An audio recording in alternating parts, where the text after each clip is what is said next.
Scottish highlands में Jimmy अपनी बहनों और चचेरे भाइयों के साथ टीवी देख रहा है। अचानक बाहर सायरन बजने लगता है और चाची बच्चों को हिलने से मना करते हुए दरवाजा बंद कर देती है। बच्चे डर जाते हैं क्योंकि उन्हें घर में चारों ओर शोरगुल सुनाई देता है। जिमी दरवाजे पर जाता है और अपने पिता को पुकारता है, लेकिन दरवाजा हिलने लगता है। उसी समय कमरे को जबरदस्ती खोला जाता है और संक्रमित नामक झोंबी जैसे जीव अंदर घुस आते हैं। वे लड़कियों पर तेजी से हमला करते हैं और दरवाजे के पीछे जिमी को देखे बिना ही उन्हें खा जाते हैं। वह मौके का फायदा उठाकर भाग जाता है और दूसरे कमरे में अपनी मां को खाते हुए देखता है। जैसे जैसे वह घर में इधर उधर दौड़ता है, वह अपने सभी रिश्तेदारों को धीरे धीरे संक्रमित होते देखता रहता है। लेकिन सौभाग्य से वह इमारत से बाहर निकलने में सफल हो जाता है। बाहर और भी संक्रमित लोग हैं, इसलिए जिमी अपने पिता को ढूंढने और उनकी मदद मांगने के लिए चर्च की ओर दौड़ता है। हालांकि पुजारी को नहीं लगता कि संक्रमित लोग बुरी चीज हैं। वास्तव में वह सोचता है कि वे बच गए हैं क्योंकि उसकी नजर में यह न्याय का दिन है। वह जिमी को अपना सोने का क्रॉस देता है और उससे विश्वास रखने के लिए कहता है। उसी समय संक्रमित व्यक्ति खिड़कियों से बाहर निकल आता है और जिमी भाग जाता है, लेकिन उसके पिता वहीं रुक जाते हैं क्योंकि वह बचना चाहते हैं। संक्रमित जीव उस पर हमला कर देते हैं और उसे काट लेते हैं, जिससे वह भी संक्रमित हो जाता है। यह सारी अराजकता क्रोध वायरस के कारण उत्पन्न हुई है। महाद्वीपीय यूरोप इसे दूर भगाता है और इसे ब्रिटेन में सीमित कर देता है, जो शेष विश्व से कटा हुआ है। यह एक बंजर भूमि बन जाती है जहां बचे लोगों को स्वयं ही अपना बचाव करना पड़ता है। प्रारंभिक प्रकोप के 28 वर्ष बाद बचे हुए लोगों का एक समुदाय लिंडेसफर्न द्वीप पर रहता है, जो एक सुरक्षित क्षेत्र है जो ज्वारीय मार्ग द्वारा मुख्य भूमि से अलग है। आज स्पाइक नामक एक बच्चे को सिखाया जाएगा कि वह अपने पहले संक्रमित को कैसे मार सकता है। उसके पिता जैमी नाश्ता तैयार करते हैं, लेकिन जब वे अपनी बीमार पत्नी ईसा को शयन कक्ष में गिरते हुए सुनते हैं तो वे नाश्ता बनाना बंद कर देते हैं। दोनों उसे देखने के लिए दौड़े और जब उसने सुना कि स्पाइक आज प्रशिक्षण लेगा तो वह घबरा गई। बहस शुरू हो जाती है, लेकिन कुछ शब्दों के बाद वह शांत हो जाती है। वह लगातार स्मृति हानि और भ्रम की समस्या से पीड़ित है, इसलिए आधे समय तो उसे समझ ही नहीं आता कि क्या हो रहा है। रसोई घर में वापस आकर स्पाइक को सैम मिलता है, जो उसे एक नया धनुष देता है। शहर से बाहर जाते समय सभी लोग स्पाइक का उत्साहवर्धन करते हैं और उसे शुभकामनाएं देते हैं। शहर के द्वार पर जेनी उसे नियमों की याद दिलाती है। जो भी व्यक्ति यहाँ से जाता है उसे वापस आने की अनुमति होती है, लेकिन यदि कोई वापस नहीं आता है तो कोई भी उसकी तलाश नहीं करेगा। बचाव कार्यों में पहले ही कई लोगों की जान जा चुकी है। इसके बाद दोनों मुख्य भूमि तक पहुंचने के लिए पुल पार करते हैं। जैमी पुराने दिनों की कई कहानियां सुनाता है और स्पाइक को विश्वास नहीं होता कि लोग समुद्र से इतनी दूर रह सकते हैं। वे जंगल में पहुंचने के लिए एक पुल पार करते हैं तथा हमेशा संभावित दुश्मनों पर नजर रखते हैं। अंततः उन्हें एक संक्रमित व्यक्ति जमीन पर धीरे धीरे रेंगता हुआ मिलता है, जिसकी पीठ पर एक पक्षी बैठा होता है। जब वह कुछ कीड़े खाने के लिए रुकता है तो स्पाइक अपना धनुष तैयार करता है और एक तीर चलाता है जो संक्रमित व्यक्ति की गर्दन में लगता है और उसे तुरंत मौत के घाट उतार देता है। एक अन्य संक्रमित व्यक्ति पीछे से उनके पास आता है तो जैमी उसे भी तीर से मार देता है। शोर से और अधिक राक्षस आकर्षित होते हैं और जैमी एक और राक्षस को मार देता है, लेकिन स्पाइक उसे अंतिम राक्षस को छोड़ देने के लिए कहता है। जैमे को अपने बेटे पर गर्व है, हालांकि स्पाइक को हत्या करने में अजीब लगता है। दोनों जंगल में घूमते रहते हैं और कुछ खूबसूरत जानवरों को देखते हैं। अंततः उन्हें एक परित्यक्त घर मिलता है जहां एक संक्रमित व्यक्ति को उल्टा बांधा गया है। उसके सिर पर एक थैला ढका हुआ है तथा उसकी पीठ पर अक्षर खुदे हुए हैं। जैमी का मानना है कि किसी ने उसे मानव के रूप में पकड़ लिया और उसे चारा के रूप में छोड़ दिया, तो अब वह भी संक्रमित है। वह चाहता है कि स्पाइक उसे मार डाले, लेकिन संक्रमित व्यक्ति संघर्ष करता रहता है और बच्चा बहुत डरा हुआ है। संक्रमित व्यक्ति किसी तरह खुद को मुक्त कर लेता है और स्पाइक चौंक कर गोली चला देता है। अतः सिर पर तीर लगने से राक्षस मर जाता है। इसके बाद वे भटकते रहते हैं और जमीन पर एक आधा खाया हुआ जानवर पाते हैं। स्पाइक ऊपर देखता है और पाता है कि उसका सिर और रीढ़ की हड्डी एक पेड़ पर अटकी हुई है। आज पहली बार जैमी को चिंता हुई, क्योंकि यह केवल एक अल्फा संक्रमित व्यक्ति द्वारा ही किया जा सकता था। वह अपने बेटे को तेजी से चलने और कोई आवाज न करने के लिए कहता है। जैसे जैसे वे आगे बढ़ते हैं, जब वे एक खुले मैदान में पहुंचते हैं तो उन्हें संक्रमित लोगों का एक समूह और उनका अल्फा नेता मिलता है। इसलिए दोनों जंगल की ओर भागते हैं और उनका पीछा शुरू हो जाता है। यह खतरा जैमी को स्पाइक को प्रशिक्षित करने से नहीं रोकता है। वह उसे बताता है कि चलते फिरते कैसे गोली चलानी है और घातक प्रहार कैसे करने हैं, जो कि दिल और दिमाग पर होते हैं। वे परित्यक्त घर में वापस चले जाते हैं तथा छिपने के लिए सुरक्षित स्थान की तलाश करते हुए उनके पीछे आने वाले प्रत्येक संक्रमित को गोली मार देते हैं। अंततः वे अटारी का प्रवेश द्वार ढूंढ लेते हैं और अंदर चढ़ जाते हैं तथा संक्रमितों को उन्हें देखने से पहले ही उसे बंद कर देते हैं। घंटों बीत जाते हैं और दोनों बाहर की ओर देखते रहते हैं, लेकिन अल्फा कभी भी उस क्षेत्र से बाहर नहीं जाता। जैमी अपने बेटे को समझाता है कि अल्फाज बड़े अधिक बुद्धिमान होते हैं तथा उन्हें मारने के लिए बहुत अधिक तीरों की आवश्यकता होती है। उनके पास अब कोई तीर नहीं बचा है, इसलिए अभी उन्हें इंतजार करना होगा। स्पाइक को अपराधबोध होता है क्योंकि वह कुछ शॉट में असफल रहा था और तेजी से शॉट मारने से डर रहा था, लेकिन जैमी उसे विश्वास दिलाता है कि उसने पहली बार में ही कमाल कर दिया। मध्य रात्रि में उन्हें एक व्यक्ति रोशनी के साथ दिखाई देता है और जेमी बताता है कि वह क्वारंटीन गश्ती दल है। दूसरी ओर वे आग देखते हैं और स्पाइक इसके बारे में जानने को उत्सुक होता है, लेकिन जेमी तुरंत विषय बदल देता है। जब स्पाइक सो जाता है तो उसे एक बहुत ही अजीब दुस्वप्न आता है जिसमें वह अपनी मां को हिलती हुई इमारतों में डूबते हुए देखता है। जेमी उसे जगाता है क्योंकि घर हिल रहा है और उन्हें बाहर निकलने की जरूरत है। दोनों तुरंत बाहर भागते हैं और छत गिरने से पहले ही वहां से भागने में सफल हो जाते हैं। यह जानते हुए कि शोर संक्रमित लोगों को आकर्षित करेगा, जेमी और स्पाइक जितनी जल्दी हो सके घर की ओर भागने लगते हैं। उच्च ज्वार ने पुल को ढक लिया है, लेकिन यह बहुत गहरा नहीं है, इसलिए वे अभी भी इसे पार कर सकते हैं। अचानक पक्षियों का एक झुंड उनके ऊपर से उड़ता है और अल्फा उनका पीछा करने के लिए मार्ग पर प्रकट होता है। स्पाइक कई बार पानी पर फिसल जाता है, लेकिन जेमी तुरंत उसकी मदद के लिए आगे आता है और साथ मिलकर वे तेजी से दौड़कर वापस जमीन पर आ जाते हैं। इसके बाद जेमी चिल्लाता है और गेट पर खड़े गार्डों को सचेत करने के लिए सीटी बजाता है। समूह अल्फा को ढूंढने के लिए लाइट जलाता है और उसे गिराने के लिए तीर चलाता है। जीव जल्दी ही ठीक हो जाता है, इसलिए अगला तीर चलाने से पहले उसमें आग लगा दी जाती है। इससे वास्तव में अल्फा नीचे आ जाता है और जेमी अपने बेटे को गेट तक खींच सकता है। जेनी उन्हें कुछ सेकंड तक इंतजार कराती है, जब तक कि उसे यकीन नहीं हो जाता कि वे संक्रमित नहीं हैं। फिर वह अंततः उन्हें अंदर जाने देने के लिए गेट खोलती है। बाद में एक पार्टी में हर कोई स्पाइक की वापसी और पहली हत्या का जश्न मनाता है। जेमी पूरी कहानी बताता है, लेकिन स्पाइक इतनी हत्याओं के जश्न से असहज है। भीड़ स्पाइक को कुर्सी पर उठा लेती है और उसे शराब पीने की अनुमति दे दी जाती है। अंततः स्पाइक बहुत अधिक परेशान हो जाता है और उल्टी करने के लिए बाहर भागता है। उस समय वह जेमी को किसी अन्य महिला के साथ घूमते हुए देखता है और अपने पिता का किसी अन्य महिला के साथ संबंध देखकर हतप्रभ रह जाता है। स्पाइक घर जाता है जहां सैम सो रही इस्ला पर नजर रख रहा है।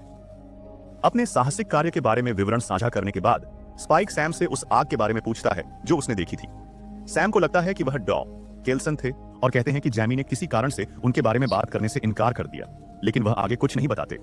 अगली सुबह इस्ला भयंकर सिर दर्द के साथ उठती है और दवा मांगती है, लेकिन स्पाइक को नहीं पता कि उसे कहां मिलेगा। तभी जेमी वापस आता है और स्पाइक उसे देख नहीं पाता, इसलिए वह कमरे से बाहर चला जाता है। कुछ मिनटों के बाद स्पाइक हिम्मत जुटाकर जेमी से पूछता है कि उसने केल्सन को इस्ला की जांच करने के लिए क्यों नहीं कहा। जेमी बताते हैं कि केल्सन बहुत समय पहले पागल हो गया था और वह कहानी सुनाते हैं कि 15 साल पहले जब वे उससे मिलने गए थे तो क्या हुआ था। जेमी सहित खोजकर्ताओं के एक समूह को जमीन पर हजारों शव मिले जो बड़ी आग के चारों ओर बड़े करीने से पंक्तियों में रखे हुए थे।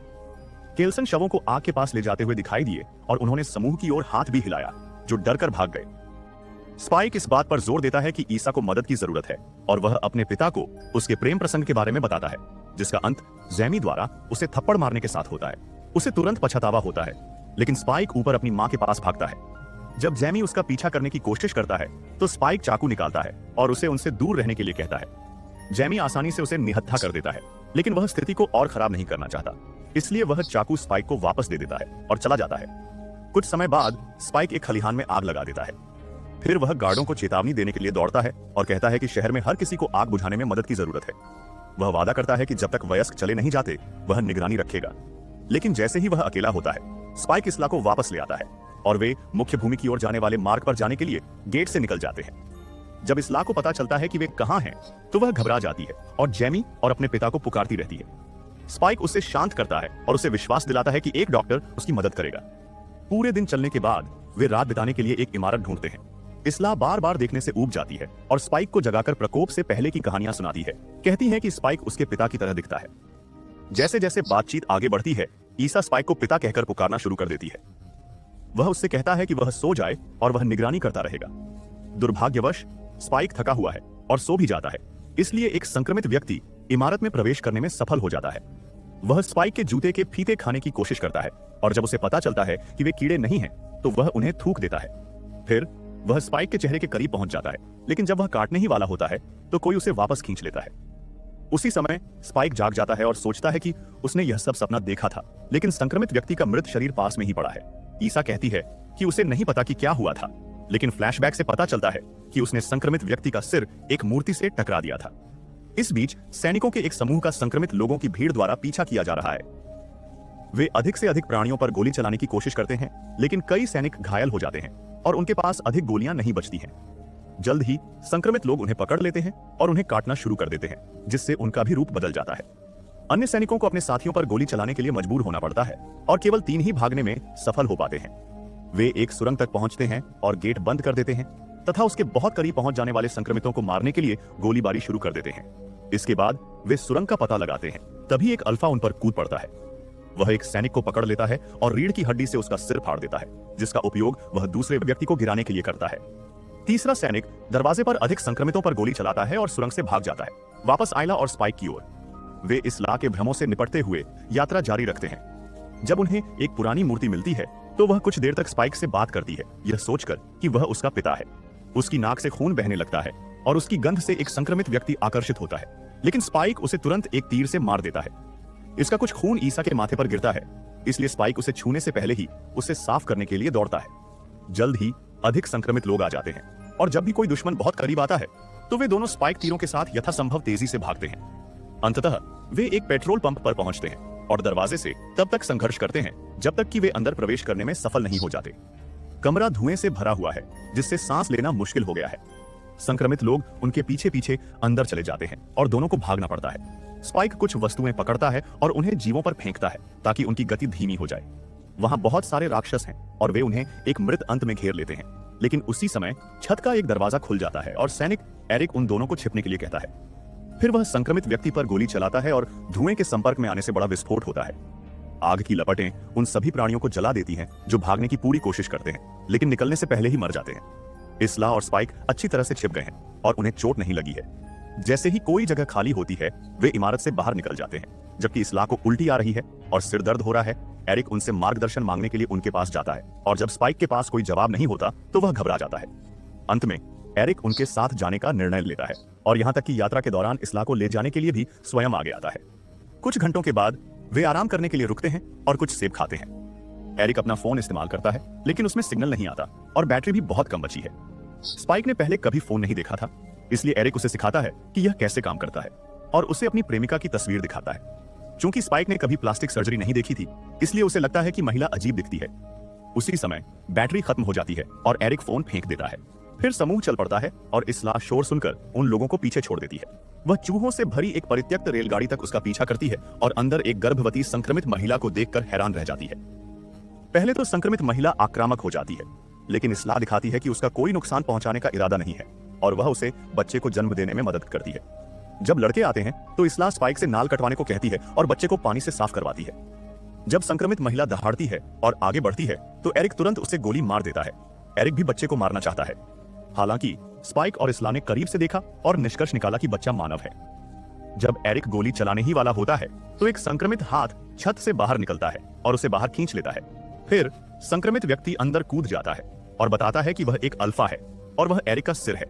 जब वह मृत संक्रमितों को देखता है तो वह क्रोधित हो जाता है और मनुष्यों का पीछा करना शुरू कर देता है। जैसे ही वे भागते हैं स्पाइक तीर चलाता रहता है, जिससे ज्यादा नुकसान तो नहीं होता, लेकिन कम से कम अल्फा की गति धीमी हो जाती है। जल्द ही स्पाइक, इसला और बच्चा ट्रेन से उतरने में कामयाब हो जाते हैं और अल्फा भी पीछा जारी रखने के लिए ऐसा ही करता है। हालांकि डॉक्टर केल्सन आते हैं और उसे बेहोश कर देते हैं। इसके बाद केल्सन ने अपना परिचय देते हुए बताया कि वह अपने शरीर को आयोडीन से ढक कर रखता है क्योंकि यह उसे वायरस से बचाता है। वह एरिक का सिर लेकर अल्फा सैमसन को बुलाता है और कहता है कि वह इस क्षेत्र में 3 साल से रह रहा है, लेकिन आमतौर पर केल्सन उससे दूरी बनाए रखता है। स्पाइक डॉक्टर से अपनी मां की मदद करने के लिए कहता है और केल्सन उन्हें अपने अस्थि मंदिर में ले जाने के लिए सहमत हो जाता है, जो एक तीर्थ स्थल जैसा स्थान है जिसे उसने मृतकों की याद में बनाया है। हजारों हड्डियों को खंभों में बांधा गया है और खोपड़ियों को एक मीनार बनाने के लिए ढेर लगाया गया है। केल्सन ने मानव और संक्रमित दोनों का प्रयोग किया है क्योंकि उनका मानना है कि वे बहुत समान हैं। एरिक का सिर आग में फेंक दिया जाता है और जब सारा मांस जल जाता है तो केल्सन खोपड़ी को धोता है और स्पाइक से उसे टावर में जोड़ने के लिए कहता है। इसके बाद केल्सन ने बच्ची की कहानी सुनी और निष्कर्ष निकाला कि प्लेसेंटा ने उसे संक्रमण से बचाया। वह इसला पर विभिन्न प्रकार के परीक्षण करता है और निर्धारित करता है कि उसे घातक कैंसर है। जबकि इसला रोती है, स्पाइक घबरा जाता है क्योंकि वह यह नहीं समझ पाता कि वह उसे ठीक करने के लिए कोई दवा नहीं चुरा सकता। इसला अपने बेटे को दिलासा देती है और स्वीकार करती है कि उसे कुछ समय से कैंसर का संदेह था, लेकिन वह निश्चित नहीं थी। स्पाइक की नजरों से बचते हुए इसला केल्सन को दया के लिए अपनी सहमति दिखाने का इशारा करती है। केल्सन उसे मोमेंटो मोरी और मोमेंटो अमोरिस की अवधारणाओं के बारे में सिखाता है, जिसका अर्थ है कि हर किसी को सही समय पर प्यार में मरना याद रखना चाहिए।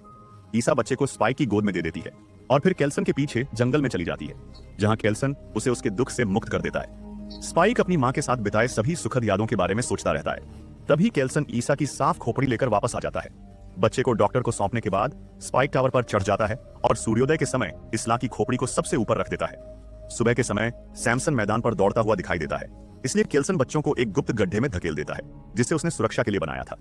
सैमसन उन्हें ढूंढ लेता है और उन पर चिल्लाता है तथा ढक्कन हटाने का प्रयास करता है, लेकिन वह ढक्कन नहीं हटा पाता और हार मान लेता है। समूह को लगता है कि वे सुरक्षित हैं।